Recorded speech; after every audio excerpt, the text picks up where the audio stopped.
This video file is recorded in Sabancı University during the recitations for the CS201 Introduction to Computing course, as it was given in the fall 2016 semester. This is the question for the activity that you are going to be graded in the end of the semester. What you expected is the following. There is a for loop, like this, okay? And this is part of, those two expressions are parts that should be put between semicolons.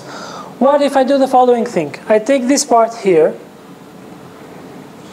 equal to, and I put it here. If s1 at blah blah blah is equal to s2 at, then increment the counter. Is it better or not? Yes or no?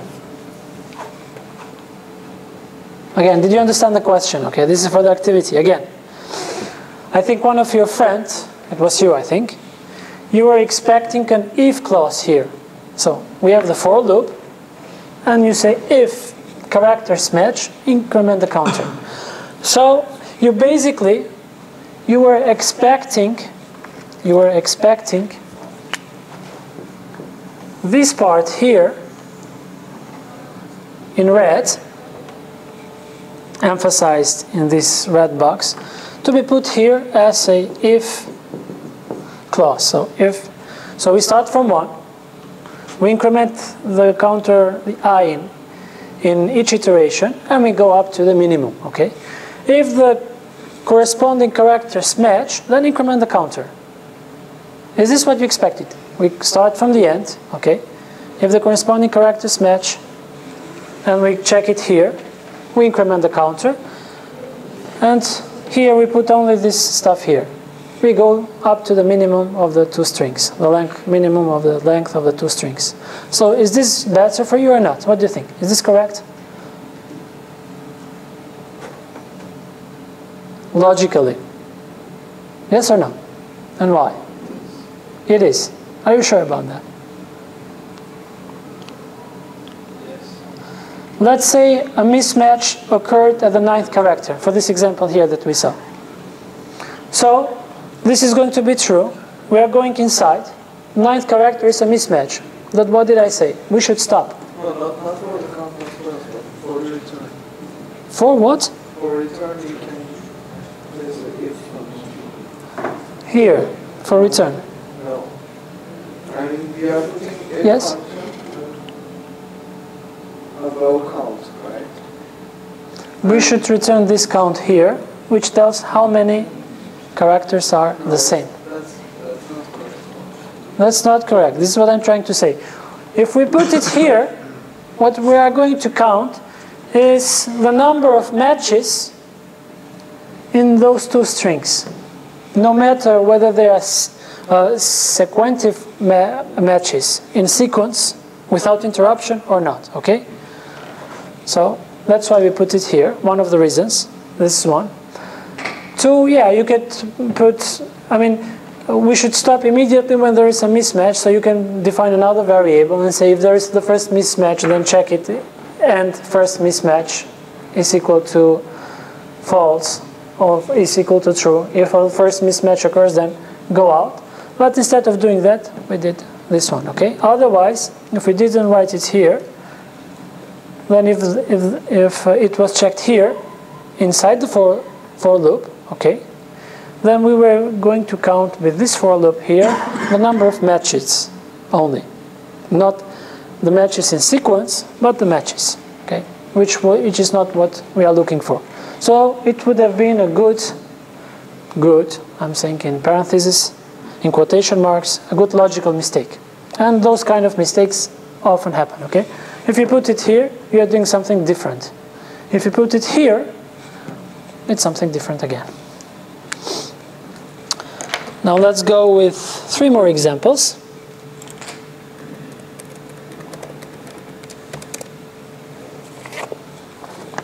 The 14th example.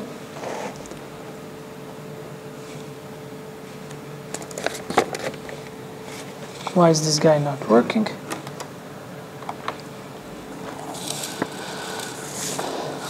Okay, if you have downloaded your code, you can see that you asked about something like this. You have two functions. They have both of them have the same name, but they take different parameters. So is this doable or not? Can we do that? Yes or no? What do you think?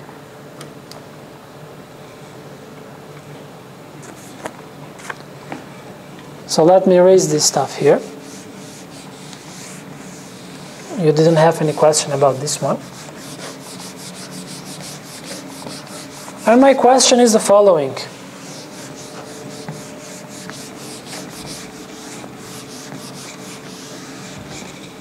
I have two functions. Let's say void. The name of the function is x, y, z. And it takes an integer a as a parameter. Again, we have another function which is called void. The name is again x, y, z. But this guy takes a double as parameter. The name of the parameter is again a. Can we do this? Can we define functions like this? Yes or no? So in main, let's say we have defined and we have declared and defined and written those functions. And in main, I'm trying to access those functions. I'm trying to call them. Let's say I'm defining integer a is equal to 5, so I'm calling it with 5. And I'm defining another variable of double type called d. And I'm calling x, y, z, but now with d. But the name is the same. So can I do this or not? What do you think? Is this doable? Will the compiler let us do that? An idea? I mean, let's say it's doable. When you call this one x, y, z with a, and a is of integer type, which function are you calling? Function number 1 or function number 2? Which one are you calling? Here. Which one? Yeah, correct. First one. But here, which one are you calling? The second one. So you can distinguish between them. And how can you distinguish? By the number of parameters or the type of parameters that you pass as reference. So yes, this is doable. Okay? And this is called function overloading. What does that mean? Functions that have the same name, exactly the same name, but we can differentiate between them. We can see which one is which by looking into the parameters. So at the first, here, x, y, z, at the first call of the function, we are calling the first function because we sent an integer as a parameter. But at the second call of the x, y, z, we are not calling the first function, we are calling the second function, okay? However, what if I have something like this? So this is called function overloading. We are going to deal with this stuff a lot during the CS204 advanced programming course. Okay? Function overloading. But what if I do something like this? I'm defining void function 1, and I'm taking here an integer a as parameter. Then again, void, not void. Let this function return an integer. Function 2, not function, the name is the same. And I'm giving a parameter a again. Then somewhere in main, so let's say I've defined and declared them. And somewhere in main, I'm doing the following stuff. So I declare another variable, x, let's say its value is 7. And I'm calling function 1, x. Which one will be called? The first one or the second one? Is this doable? If I ask something like this, okay, I'm calling function 1, I'm passing an x as a parameter, and that x is of type integer, which function is going to be called? Can you distinguish? It's what? It will fail. It will fail. You cannot distinguish. That's why this stuff is not doable. You cannot do it. Okay? Yeah, you might say, okay, but this guy returns a void, this returns an integer, so what? You don't know which one are you calling, okay? Because here you can return x, y, z, okay? And both of them can return integers. It's same like, I mean, let's say this x, y, z is going to return integer called integer value 7. It's same like writing 7 here. Something like this, okay? But here you don't know, okay? So you might have the function, the name of the functions to be the same, but the number of parameters, or at least the type of parameters, should be different. If that's the case, then okay, we are dealing with this case here. But if the name of the functions are the same, and the name and the type and the number of parameters are the same, then we have a mistake. What if I change the name of the second parameter to b? Can I do it now or not? Again, no. Because, I mean, we really don't care when we declare a function, a prototype function, about the name, okay? That's why when you declare a prototype function, even if you don't write the name of the variable, it will work, okay? What we are really interested in is the name of the function and the type of the parameter it takes. If there are more parameters, then the number of parameters and the type of parameters it takes, okay? So this is not doable again, even if we change the names of the variables here. Let's go to the, so this was the 14th question. Now let's go to the 15th question.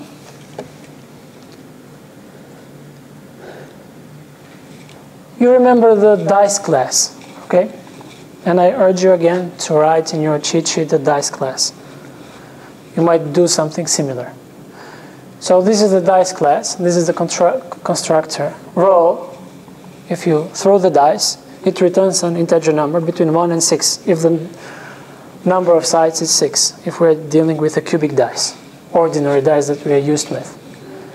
Number of sides returns the number of sides of the dice. It's 6 if we are dealing with, basically, private data are my sides, which tell the number of sides the dice has. If the number of sides is 2, we are dealing with a coin. The dice might have 8 sides, okay? But usually it's 2 or 6. Of course, it might have 12, 15, or whatever. So my sides is the number of sides. Another private variable is my roll count. My roll count, meaning when I throw it once, my roll count becomes, initially if it's 0, it becomes 1. If I throw it again, it becomes 2. Now this number of sides returns the sides, then it returns the number of sides of the dice. Number of rolls returns the value of this, my roll count. The dice is rolled, okay? Roll returns a random integer between 1 and the number of sides. Now our job is the following. We are rolling the dice, we're throwing the dice, and finally we are sometimes you might say, okay, this is enough. I want to start from scratch again. So basically what you want to do is the following. You roll the dice again, again, and again, and then you want to restart it, so my roll count is going to be 0. How are we going to do that?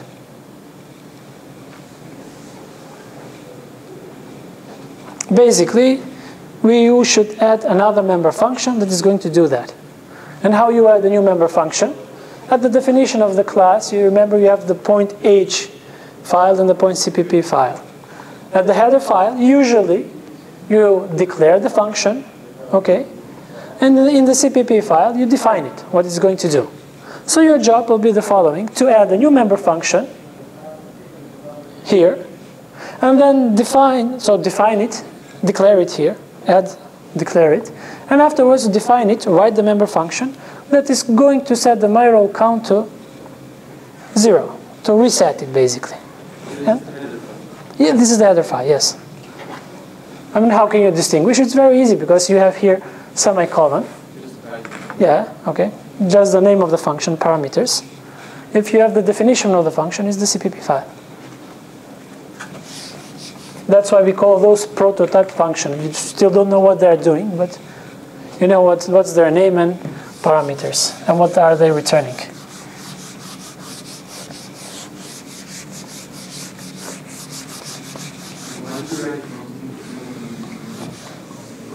You're going to see it during the constant means that these guys cannot change the private data, okay? But you're going to see it in CS204. Okay? So if I want to, so my roll count is incremented at each throw. If I want to reset it to become 0, should I put constant in my newly declared function or not? So this const means that, this const here means that those functions cannot change the private data. Okay? But if I want to put my roll count to be 0, am I changing it or not? I mean, roll count is the following. I throw the dice. Initially, when I buy new dice, it's 0. I have never thrown it, okay? When I throw it, my roll count becomes 1 if I throw it the first time. I throw it another time, the second time, it becomes 2, 3, 4, 1 million, 2 millions, okay? Finally, I say, it's enough. I want to reset it. Okay, so this is our job, to add a new member function that can change my roll count to be 0 when I call it. So should I have constant at that function? Because this const means you cannot change the value of those two. We shouldn't, we mustn't do that. Okay, because it's going to change the values of the private data. And what does the private data mean? Again, a private data cannot be seen from the outside world, but member functions can see the private data and can change it. Okay? However, if I put something like this constant, like in this number of sides, because this, what does this function do? It returns the number of sides. We shouldn't, that's why I'm putting constant here. I'm not changing the value. What is this guy doing? The number of rows. It returns the number of rows. I'm not changing it, I'm just returning it. But if I want to change it, I shouldn't put constant here. I mustn't put. If I put, I cannot change it. So again, this is, I hope I can write here, but I cannot do it. So this is class dice. Okay. My public data are here. And I'm not going to write them. Basically, you can see them. I'm just adding a new member function, which will be called reset roll count. Okay. Reset. And it's going to be void, because I'm not returning anything. It's of type void. Reset roll count, and it takes nothing as parameter. We don't have constant here. Okay, so those dots here means that we have all of those functions. We add it here in the end. We don't add another variable, private variable, but you can do it. Sometimes it might be asked from you to do that. So private are also the same. This is what is this question asking for in the A section. We should just add a variable. We just did it.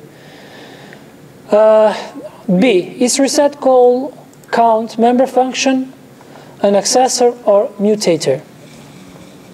Interesting. So roll count is a member function. Accessor means I can only access the data, I can see it. Mutator means I can change it also.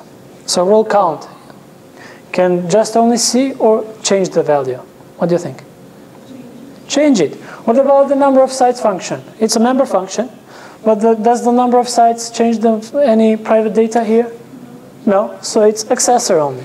What about number of rows? Can it change data? No, it's only accessor. If it can change a value of a private variable, that it is called mutator, because it's changing, mutating it. Accessor, only access. Access means I can see it. Mutator, I can also change it. Okay.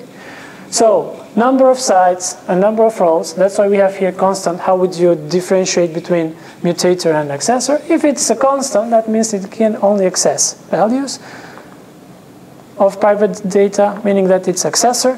If it is not a constant, and if it's changing the values of the private data, then it's called mutator. So, can you help me? This is what we were asking at the A part. We just added reset roll count.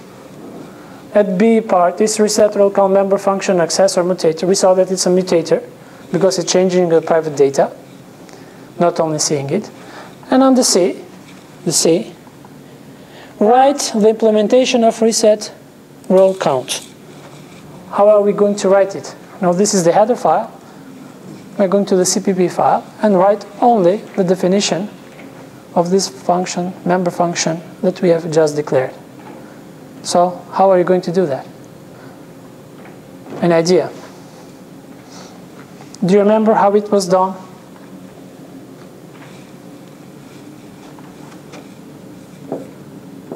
Initially we have void, because this is a void function. Then we are writing something like this. Okay, we are dealing with the dice class. But from the dice class, which function? 2 points. Reset roll count. We are writing reset roll count. We don't take any parameters. And what was this guy doing? It's resetting the private data, my roll count, to 0. So what should I do? So it's my, exactly, this is it. So my roll count is equal to 0. Again, I'm writing 0 like this in order to distinguish it from O. Well, this is it. You had to do something similar for your homework, your assignment, last assignment with the robot class, modified robot class. You added, if you remember, 9 member functions in the header file. You added to the robot class, and you implemented them in the corresponding CPP file. Okay, and you did something like this, probably. Okay. Now, the last question, the final question for today, is this one. Please read it and try to understand it. The 16th question.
Did you understand the question? Can you explain it to me? What is this program asking from you to do?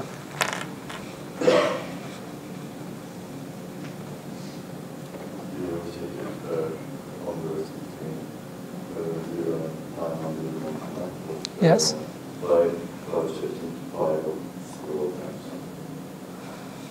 So yeah, we have a file, an input file, and we have numbers in that file. And our job is to check whether all the numbers, all, from 0 up until 999, including 0 and 999, are there. If only one of them is missing from those 1000 numbers, then they're not all. If everything is inside, all the numbers, then we have all of them. So this, we should write a program where we have a text file, and we should check whether all the numbers from 0 up to 999 are stored there or no. Now there's a remark here about vectors and arrays. You're going to see it, I think, at the last week of the CS201 course. This is a better way to do this example, this code, to write this code with vectors and arrays, but you don't know what it is for the time being. You're going to see it later on. Okay? Now, you can concentrate here, and I'm going to tell you the algorithm, how it's going to work. So if you understand the algorithm, the steps I take to find the solution, if you understand the algorithm, you're going to understand the code. But first, let me remind you about the Iostream class, the member functions of the Iostream. So it's input file stream. This class allows us to read data from a file. Usually it's TXT file. It can be document file, Microsoft Word, Microsoft whatever. It can be Open Office from Linux and so on. But usually it's TXT.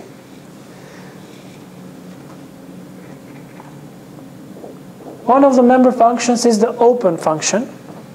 Basically, this when we pass a parameter to the Iostream class with this open function, we open the file. However, we might pass a file name. We might give a parameter of a file name which does not exist, or it exists but it cannot be opened. Okay.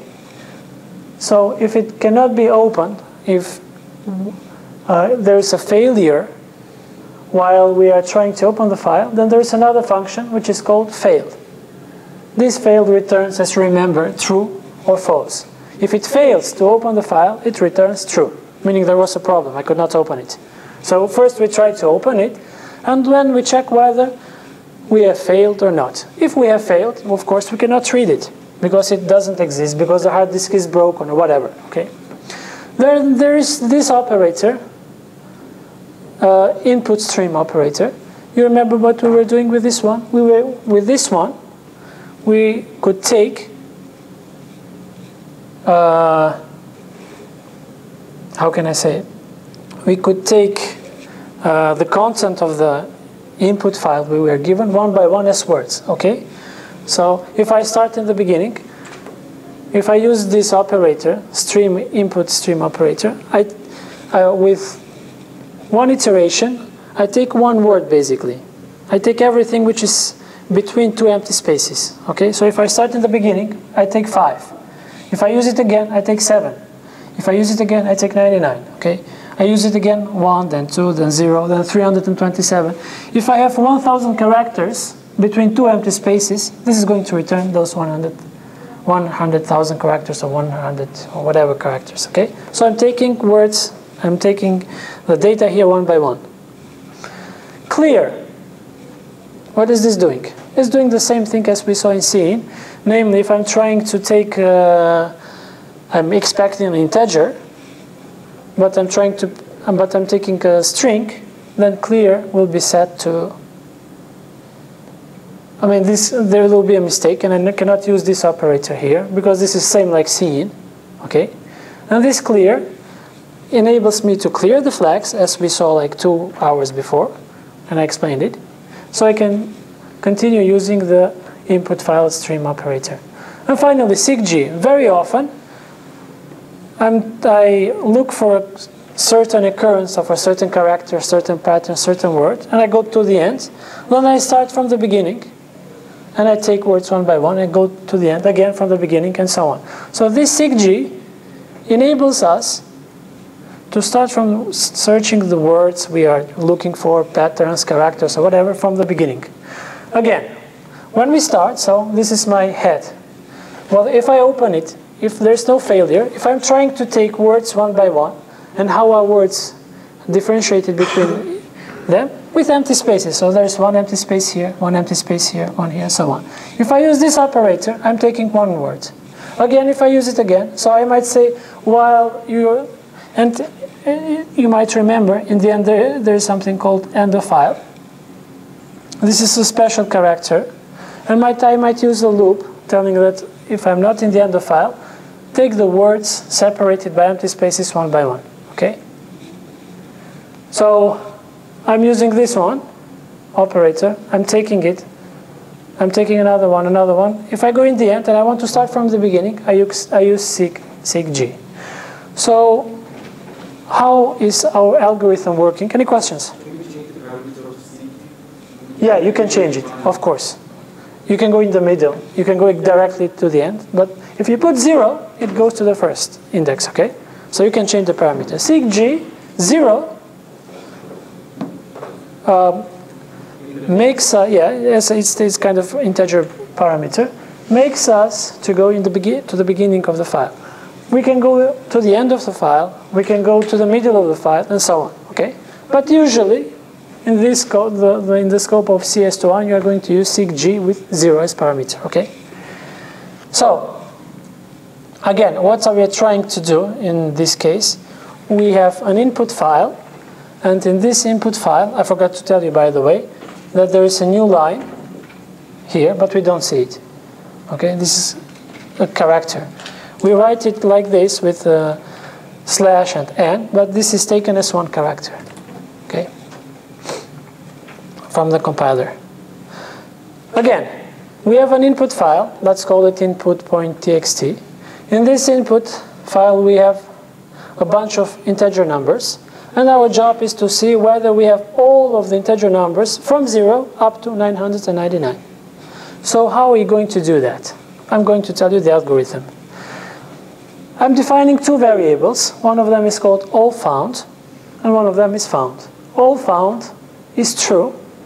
AllFound means if all integers from 0 to 999, including both of them, if all of them are found in this input file, that this is going to be true, okay?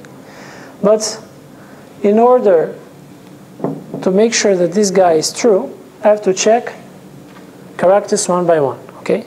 That's why I've defined another Boolean character, which is called found. So I start from 0 and see whether 0 is here. If 0 is here, okay, this is going to be true. Then I go increment I, start with 1. Is I here? Yeah. This is true, and so on. If everything is true, it's not going to be changed. Initially, and this is very important, I assume that all found is true. This is my assumption. I might be wrong, and I might prove my assumption to be true or not during the scope of the program, when I run the program. So, initially, all found, I say is true, and found is for a concrete integer number, I say it's false. And what I'm doing, I'm defining also, declaring a variable called I, which iterates from 0 up to 999. So I start from 0, I open the file, and I take the words one by one, using this operator here, and check whether it's 0 or not. So I take 5. Is this 0? No. Take another one. Is this 0? No. Is this 0? No. I take 99. No, no, no. Finally, I got 0. Okay? When I got 0, this found is going to be true. And if it's true, I don't change this guy here. Okay? Now I increment I to be 1. And I say found is false, because I still have not found 1. So found is false. And I use sig G, because I came up until here. Okay? I use seek G0 to go to the beginning. And I use this operator to take words. So I take 5. Is 5 equal to 1? No. I take 7. Equal to 1? No. I take 91. Is that equal to 1? No. I take 1. Are they equal? Yes. Okay. Erase this found. This is true. And now increment I to be 2. Use seek G0 to go to the beginning of the file. And start taking numbers up until you come to the end of the file, or up until you find 2. Okay? In the end, if I find all the numbers between 0 and 999, this all found is going to remain true, meaning that I found all of them. However, if only one of them, let's say the number, let's say 19, everything is inside except 19. So I go to the beginning. I take 5, it's not equal to 19. I take 7, not equal. I take 327. Everything in between the empty spaces is not equal to 19. I come up to the end of the file. Initially, you remember when I started in the beginning, found was false. So I didn't find it. And I came to the end of the file. Then I check, oh, I didn't find it. If I come to the end of the file and I didn't find the number I'm looking for, and I know that I didn't find it because this found is false, then I make this all found to be false also. And I don't have to check for other numbers. So if I don't find 19, I don't have to check for 20. Because even if 20 is there, 21 is there, and everything up until 999 is there, if only one number is missing, all found is going to be false. And I'm going to return false. Okay? This is the algorithm. Now let's write the code for this algorithm. It's going to be a bit of a long code. It's the longest code for today. But if you understood the logics of what I just explained, that it should be easy. We're not going to need the projector anymore. So the board is, I think for the first time, free for us to use. Okay, I'm including everything. So in order to use the Iostream class, I have to include the Iostream library, include Iostream. Then I'm using, so include everything that I need. Include all, point H or all. And you remember what I mean with this, include all. Of course, using the namespace as well, this part of this include. So, I'm in main now.